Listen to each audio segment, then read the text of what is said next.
Taking around Dog Nation in 90 seconds, this is DN90. Hello everybody, I'm Brandon Adams, and the Bulldogs have been without a defensive coordinator and defensive backs coach since Mel Tucker left those roles to go become head coach in Colorado. Now, the absence on the coaching roster probably hasn't been too big of a deal for UGA up to this point, but with a big recruiting weekend looming as we head towards National Signing Day in February, the time has probably come for Georgia to make some decisions, make some hires, and make some announcements. Here's Dog Nation's recruiting insider Jeff Santel with more of an explanation as to why. Take a listen.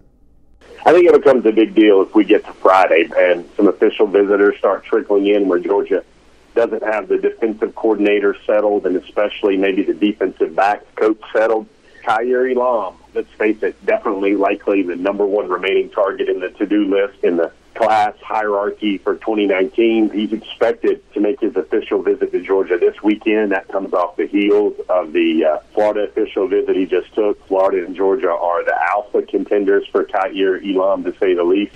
It's easy to understand why Elam would want to see who his defensive backs coach and who his defensive coordinator is going to be if he were to choose Georgia, but it's also worth pointing out that UGA has been doing its part to continue recruiting Elam intensely, even without the defensive coaches in place. In fact, recently, newly minted offensive coordinator James Coley retweeted a tweet from Elam's account going back to November for his Georgia visit when he was showing off that Georgia uniform, clearly an indication that Elam is still on Georgia's mind, even if it hasn't quite made up that mind about who its defensive coaches are going to be. Of course, for more news on this, who is ultimately named as defensive backs coach and eventually defensive coordinator as well, keep it close to Dog Nation. We'll have all the details for you there, and we'll see you again tomorrow for DN90.